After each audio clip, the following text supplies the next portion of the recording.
ಇದೇನೋ ಕರಿಬೇಕು ಯಾರ ಜೊತೆ ಜಗಳ ಮಾಡ್ತಾ ಇದ್ದಾಳೆ. ಹೇಳು, ಆ ಇಡಿಯಟ್ ಎಲ್ಲಿ ಹೇಳು. ಅಮೂಲ್ಯ ಅವ್ನು ಎಲ್ಲಿದ್ದಾನೆ ಅಂತ ನನಗೆ ಗೊತ್ತಿಲ್ಲ.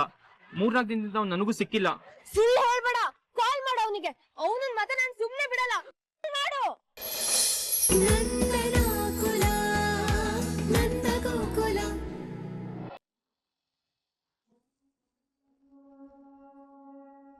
₹50 ಕೊಡಿ. ಹನುಮಂತಣ್ಣ, ಕಾಮತ್ನವ್ರ ಮನೆಗೆ 10 kg ಅರ್ಜೆಂಟಾಗಿ ಕಳಿಸಿ. ಕೇಶವಂಗೆ ಹೇಳಿ ಡೆಲಿವರಿ ಕೊಡಕ್ಕೆ. ಬನ್ನಿ ಮಂಜಪ್ಪನವ್ರೆ, ನಮಸ್ಕಾರ.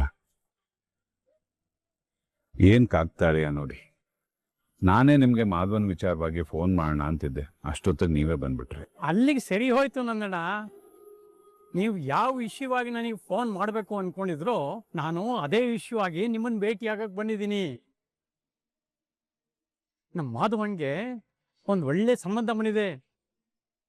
ಹುಡುಗಿ ಫೋಟೋ ನೋಡ್ಬೇಕು ನೀವು, ಎಷ್ಟು ಲಕ್ಷಣವಾಗಿದ್ದಾಳೆ ಗೊತ್ತಾ? ಅಷ್ಟೇ ಒಳ್ಳೆ ನಡತೆ ಗುಣ ಇರೋ ಹೆಣ್ಣು. ಮಂಜೇನವ್ರೆ, ನನ್ಗೇನು ಹೇಳಬೇಕು ಗೊತ್ತಾಗ್ತಾ ಇಲ್ಲ. ಪ್ರತಿ ಸಲ ನೀವು ಒಳ್ಳೆ ಸಂಬಂಧನೇ ತರ್ತೀರಾ, ಆದರೆ ನಮ್ಮನೇಲಿ ಒಂದಲ್ಲ ಒಂದು ಅವಘಡ ನಡೀತಾನೆ ಇವೆ. ನನಗೆ ವಿಷಯ ಗೊತ್ತಾಯ್ತು ನನ್ನಣ್ಣ, ಆದ್ರೆ ಏನು ಮಾಡೋದು? ಆಗೋ ಕೆಲಸ ಆಗಲೇಬೇಕಲ್ಲ. ಮಂಜಪ್ಪನವ್ರೆ, ಈಗ ಇಬ್ಬಿಬ್ರು ಮದುವೆ ಆಗಿದೆ ಮಂಜಪ್ಪನವ್ರೆ. ದೊಡ್ಡವನು ಇನ್ನೂ ಮದುವೆ ಮಾಡಿಲ್ಲ ಅಂತ ಕೇಳಿದ್ರೆ ನಾನು ಏನು ಉತ್ತರ ಕೊಡ್ಲಿ? ನೋಡಿ ನಂದಣ್ಣ, ಹೀಗೆ ನೊಂದ್ಕೊಳ್ಳೋಕ್ಕಿಂತ ಇರೋ ವಿಷಯನ ನೇರವಾಗಿ ಮಾತಾಡಿ, ಆಮೇಲೆ ಮುಂದುವರಿಯೋದು ಒಳ್ಳೇದಲ್ವಾ? ಯಾಕೆಂದ್ರೆ ಎಲ್ಲರೂ ಒಂದೇ ಥರ ಇರಲ್ವಲ್ಲ. ಕೆಲವರಿಗೆ ತಮ್ಮಂದ್ರ ಮದುವೆ ಆಗಿದೆ ಅಂತ ಗೊತ್ತಾದ್ರೂ ಅದು ದೊಡ್ಡ ಸಮಸ್ಯೆ ಅನ್ಸಲ್ಲ. ಹೆಣ್ಣು ಕೊಡೋರು ಇರ್ತಾರೆ. ಹಾಗಂತೀರ ಮಂಜಪ್ಪ? ಹೌದು. ಅದು ಅಲ್ಲದೆ ಹುಡುಗಿ ತಂದೆ ತುಂಬಾ ಒಳ್ಳೆ ಮನುಷ್ಯ ಅಂತ ಕೇಳಿದ್ದೀನಿ. ನೀವು ಒಂದ್ಸಲ ಮಾತಾಡಿ ನೋಡಿ. ದೇವ್ರಿದ್ದಾನೆ, ಎಲ್ಲ ಒಳ್ಳೇದಾಗತ್ತೆ. ನೋಡಿ, ಇದ್ರಲ್ಲಿ ಹುಡುಗಿ ಫೋಟೋ ಮತ್ತು ಡೀಟೇಲ್ಸ್ ಇದೆ. ನೀವು ಯಾವಾಗ ಹೋಗ್ತೀರ ಅಂತ ಹೇಳಿ ನಾನು ಅವ್ರಿಗೆ ತಿಳಿಸ್ತೀನಿ. ಮಂಜಪ್ಪನವ್ರೆ, ನಾವು ಇವತ್ತೇ ಹೋದ್ರೆ ಹೇಗೆ ಅಂತ ಯೋಚನೆ ಮಾಡ್ತಾ ಇದ್ದೀನಿ. ಅಯ್ಯೋ, ಇದ್ರಲ್ಲಿ ಯೋಚಿಸೋದೇನಿದೆ? ಶುಭಸ್ಯ ಶೀಘ್ರಂ ಅನ್ನೋ ಮಾತೇ ಇಲ್ವಾ? ನಾಳೆ ಮಾಡೋದನ್ನ ಇವತ್ತೇ ಮಾಡಬೇಕು, ಇವತ್ತೇ ಮಾಡೋದನ್ನ ಈಗಲೇ ಮಾಡಬೇಕು. ಹಾಗಾದ್ರೆ ನಾನು ಗಿರ್ಜನ್ ಹತ್ರ ಮಾತಾಡಿ ನಿಮ್ಗೆ ಫೋನ್ ಮಾಡಿ ಹೇಳಲಾ? ಸರಿ, ನಾನಿನ್ ಬರ್ತೀನಿ. ಆಗ್ಲಿ. ನಂದ, ದೇವ್ರ ದೊಡ್ಡವನು. ನಮ್ಮ ಮಾಧವನ್ಗೆ ಒಳ್ಳೆ ಸಂಬಂಧ ಬಂದಿದೆ. ಇವತ್ತೇ ಗಿರ್ಜನ್ ಹತ್ರ ಮಾತಾಡ್ಬಿಟ್ಟು ಡಿಸೈಡ್ ಮಾಡ್ಬಿಡು. ಸರಿ ಹನುಮಂತಣ್ಣ, ನಾನು ಈಗಲೇ ಮನೆಗೆ ಹೋಗಿ ಅವಳ ಹತ್ರ ಮಾತಾಡ್ತೀನಿ. ಅಂಗಡಿ ಕಡೆ ಜೋಪಾನ. ಬ್ಯಾಗ್ ಕೊಡಿ.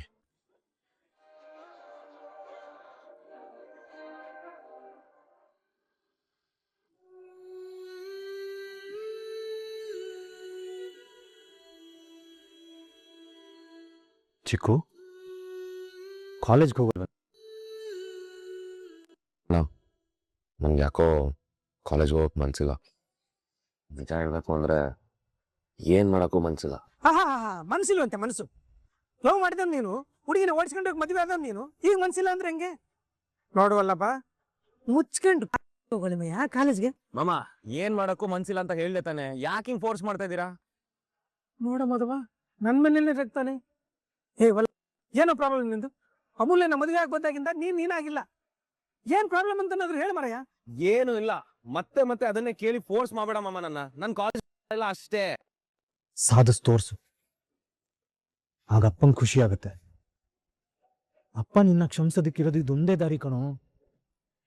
ಇನ್ ಕಾಲೇಜ್ಗೂ ಹೋಗಲ್ಲ ಅಂತಂದ್ರೆ ಅಪ್ಪ ನಿನ್ನ ಯಾವತ್ತೂ ಕ್ಷಮಿಸಲ್ಲ ಚಿಕ್ಕು. ಅದೇನಾಗಿದೆಯೋ ಗೊತ್ತಿಲ್ಲವಲ್ಲಪ್ಪ. ನೀವ್ ಇಡೀ ದಿನ ಆಕಾಶನ ತಲೆ ಮೇಲೆ ಬಿದ್ದಿರುತ್ತ, ನಮ್ಮ ಕೈಲಿ ಆಗಲ್ಲ. ಅಟ್ಲೀಸ್ಟ್ ಕಾಲೇಜ್ಗೆ ಹೋಗುವ. ಸರಿ, ಹೋಗ್ತೀನಿ. ಇದ್ದು ನನ್ನ ತಮ್ಮ ಅಂದ್ರೆ ಸೂಪರ್. ಹತ್ತರೆ ಅಲಕಂದ.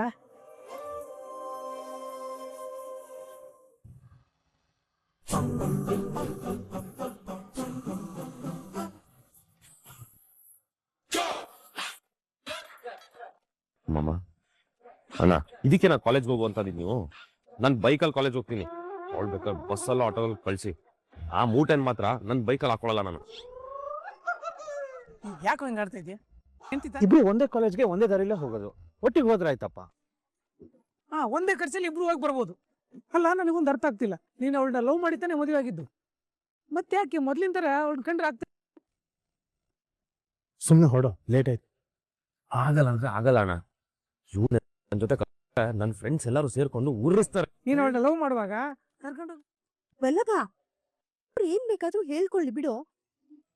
ನೀನಿ ನಿನ್ ಬಗ್ಗೆ ಅಮ್ಮ ಬಗ್ಗೆ ಮಾತ್ರ ಯೋಚನೆ ಮಾಡ್ಬೇಕು. ಬಾಕಂದ ಯಾರು ಏನೇ ಹೇಳಿದ್ರು ಈ ಅಕ್ಕಿ ಬೈಕಲ್ಲಿ ಕೂರಿಸ್ಕೊಳಲ್ಲ, ಕರ್ಕೊಂಡು ಹೋಗಲ್ಲ. ಸುಮ್ನೆ ಈ ಡ್ರಾಮ ಎಲ್ಲ ಬೇಡ. ನೀನ್ ಹೇಳಿದ್ ಮಾತೆ ಕೇಳಲ್ಲ. ಡ್ರಾಮನ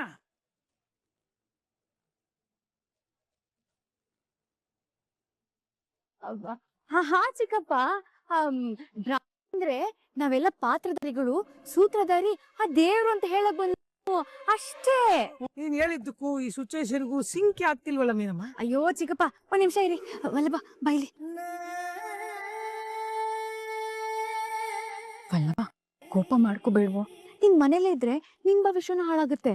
ಇನ್ನು ಅಮೂಲ್ಯ ಮನೇಲೇ ಇದ್ರೆ ದಿನ ಪೂರ್ತಿ ಅಳ್ತಾನೆ ಇರ್ತಾಳೆ. ಅದಕ್ಕೆ ಇಬ್ರಿಗೂ ಒಂದ್ ಚೇಂಜ್ ಇರ್ಲಿ ಅಂತ ಬನ್ನಿ ಅಂತ ಹೇಳಿದೀನಿ. ಈಗ ಗಂಡ ಹೆಂಡತಿ ಆಗಿ ನೀವಿಬ್ರು ಬೇರೆ ಬೇರೆ ಕಾಲೇಜ್ಗೆ ಹೋದ್ರೆ ಮಾವಂಗೆ ಡೌಟ್ ಬರುತ್ತೆ.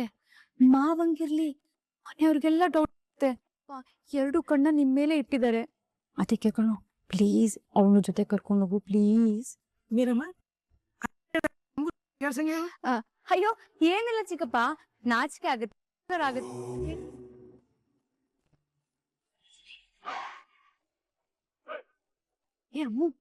ಏನ್ ಯೋಚನೆ ಮಾಡ್ತಿದ್ಯಾ? ಹೋಗು ಹೋಗ್ ಗಾಡಿಲಿ ಕೂತ್ಕೋ. ಅಶಿಶು ಒಂದೇ ಒಂದ್ ನಿಮಿಷ ಮರ್ತೆ ಬಿಟ್ಟಿದೆ. ನಡಿ ನಡಿ, ಏನಾಯ್ತತೆ? ಅವೆಲ್ಲ ಆಮೇಲೆ ಹೇಳ್ತೀನಿ. ಅಮ್ಮು ನಡಿ ನನ್ ಜೊತೆ ಬಾ.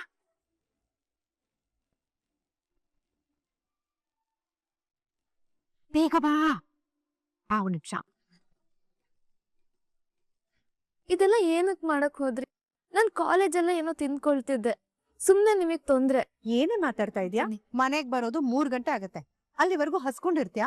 ಇಷ್ಟು ಗಮ್ಮಂತಿದೆ. ಅದು ನೀನ್ ಒಂದ್ಸಲ ನನ್ ಕೈಯಲ್ಲಿ ಮಾಡಿದ್ರೆ ಇದ್ರಲ್ಲಿ ಒಂದಲ್ಲ ಎಲ್ಲ ಖಾಲಿ ಮಾಡ್ಕೊಂಡ್ ಬರ್ತೀಯ. ತಗೋ. ಕಣ್ಣಲ್ಲೆಲ್ಲ ನೀ ಅಷ್ಟೊಂದ್ ಖಾರ ಏನ್ ಮಾಡಿಲ್ವಲ್ಲ? ಗಿರ್ಜಾ, ಮಂಜಪ್ಪನವರು ಅಂಗಡಿಗೆ ಬಂದಿದ್ರು. ಮಾಧವಂಗೆ ಹೊಸ ಸಂಬಂಧ ತಂದಿದ್ದಾರೆ. ಅರ್ಜೆಂಟ್ ಆಗಿ ನಾವು ನೋಡಕ್ ರೆಡಿ ಆಗ. ನೀನು ಹೋಗಿ ಸೀರೆ ಬದಲಾಯಿಸ್ಕೊಂಡ್ ಬಂದ್ಬಿಡು. ಸರಿಯತ್ತೆ. ಗಿರ್ಜಾ,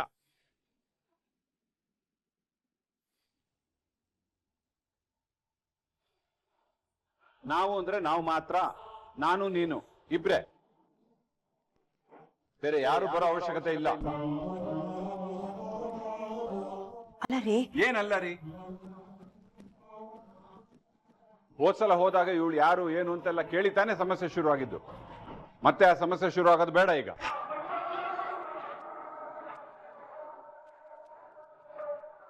ಅದರಿಂದ ಮಾಧವಂಗ್ ಬಂದಿರೋ ಈ ಸಂಬಂಧನ ಹಾಳಾಗ್ಬೇಕಾ ಹೇಳು? ಅಲ್ಲ ರೀ, ಈಗ ಹೇಗೂ ನಾವು ನಡೆದಿರೋ ವಿಷಯ ಎಲ್ಲ ಅವ್ರ ಹತ್ರ ಹೇಳ್ತಾರೆ. ಈಗೇನು ನೀನು ಅಥವಾ ನಾನು ಹೋಗಿ ಬರಲ್ಲ?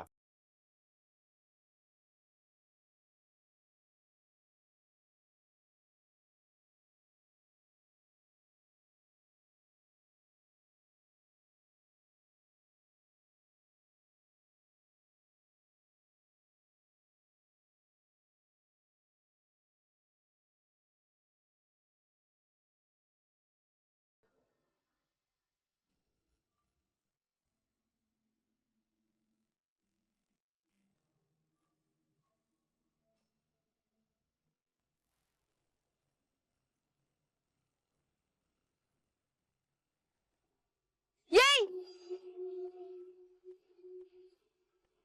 ಏಯ್ ಕಳೋ, ಏಯ್ ಎಲ್ಲ ಸಿದ್ದು? ಹೇಳು, ಎಲ್ಲಿದೆ ಸಿದ್ದು?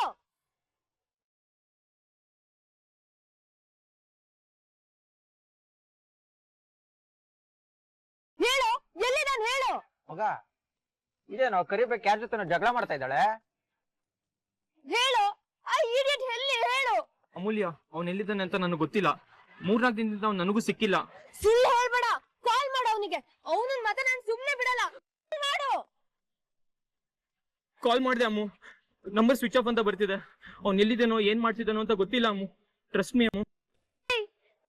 ಎಷ್ಟು ಕ್ಲೋಸ್ ಆಗಿದ್ದೀರಾ ಅಂತ ನನಗೆ ಗೊತ್ತು ಕಣೋ. ಇದ್ರ ಮಧ್ಯದಲ್ಲಿ ಅವ್ನ್ ಪಾಪ ಬೇಜಾರಾಗಿದ್ದಾನೆ, ಅವನಿಗೆ ಯಾರು ಇಲ್ಲ ಅಂತ ಬಂದ್ ಹೇಳಿದ್ ನೀನೇ ತಾನೆ. ಈಗ ಇದ್ದಕ್ಕಿದ್ದಂಗೆ ನಿನಗೂ ಹೇಳ್ದೆ ಎಲ್ಲಿಗೆ ಹೋದ್ನ ಅವನು? ಸುಳ್ಳು ಹೇಳಿದ್ರೆ ನಿನಗೆ. ಅಯ್ಯೋ, ನಾನು ಅವನು ಬೇಜಾರಾಗಿದ್ದನ್ನ ನೋಡಿ ನಾನು ಹರಿ ನಿನ್ ಹತ್ರ ಬಂದ್ಬಿಟ್ಟು ಹೋಗಿ ಅವನ ಜೊತೆ ಟೈಮ್ ಸ್ಪೆಂಡ್ ಮಾಡು ಅಂತ ಹೇಳಿದ್ದು ನಿಜ. ಆದ್ರೆ ಈಗ ಅವ್ನು ಎಲ್ಲಿದ್ದಾನೆ ಅಂತ ಗೊತ್ತಿಲ್ಲ ಅಮ್ಮು. ಅಲ್ಲ, ಅವನು ಸರಿ ಇಲ್ಲ ಅಂತ ಗೊತ್ತಾದ್ಮೇಲೆ ದುಷ್ಟರಿಂದ ದೂರ ಇರ್ಬೇಕು ತಾನೆ. ಅವಳಕ್ ಮತ್ತೆ ಮತ್ತೆ ಅವನನ್ನ ಕೇಳ್ತಾವಳೆ.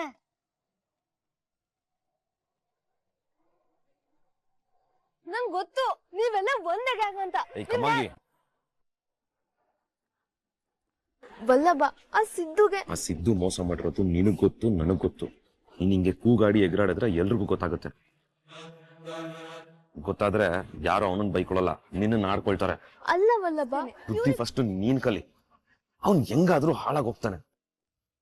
ಸುಮ್ನೆ ಎಲ್ರ ಮುಂದೆ ಎಲ್ಲಾ ವಿಷಯ ನೀನೇ ಹೇಳ್ಕೊಂಡು ನಿನ್ ಮರ್ಯಾದೆ ನೀನೇ ಕಳ್ಕೋಬೇಡ. ಕಾಲೇಜಿಗೆ ಬಂದ, ಪಾಠ ಕೇಳಿ ಹೋದ, ಅಷ್ಟೇ. ನಡಿ.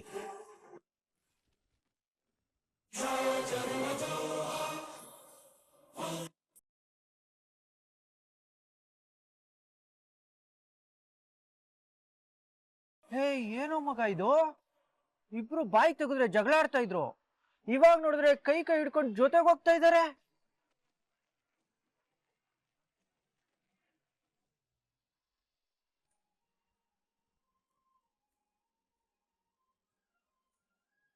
ನಮ್ಮ ಬ್ರೋಕರ್ ಮಂಜಯ್ಯನವರು ಶ್ಯಾಮಣ್ಣವ್ರ ಮಗಳಿದ್ದಾಳೆ ನೋಡ್ಕೊಂಡು ಬನ್ನಿ ಅಂದಾಗ ನಾನು ಯಾರು ಅಂತ ಅನ್ಕೊಂಡೆ.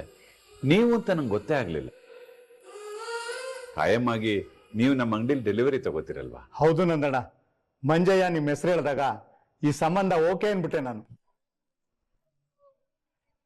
ಯಾಕೆ ಅಂದ್ರೆ ಎಷ್ಟು ವರ್ಷಗಳಿಂದ ನಿಮ್ ಜೊತೆ ವ್ಯವಹಾರ ಮಾಡ್ತಾ ಇದ್ದೀನಿ, ಇಲ್ಲಿವರೆಗೂ ₹1 ಆಚೀಚೆ ಆಗಿಲ್ಲ. ನಿಮ್ದು ಕ್ವಾಲಿಟಿ ಅಂದ್ರೆ ಕ್ವಾಲಿಟಿ, ದುಡ್ಡಿನ ವಿಷಯದಲ್ಲಂತೂ ಮಾತೇ ಆಡಂಗಿಲ್ಲ ಬಿಡಿ.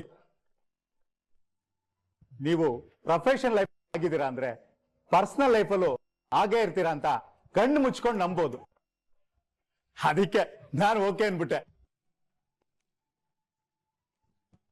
ನೀವು ನನ್ನ ಮೇಲೆ ಇಟ್ಟಿರೋ ನಂಬಿಕೆ ನೋಡಿ ನಂಗೆ ಸಂತೋಷ ಆಗ್ತಾ ಇದೆ. ಹೌದು, ನೀವು ಶ್ರೀಮತಿಯವ್ರು ಮಾತ್ರ ಬಂದಿದ್ದೀರಾ, ನಿಮ್ಮ ಮಗ ನಿಮ್ಮ ಮನೆಯವ್ರು ಯಾರು ಬಂದಿಲ್ಲ?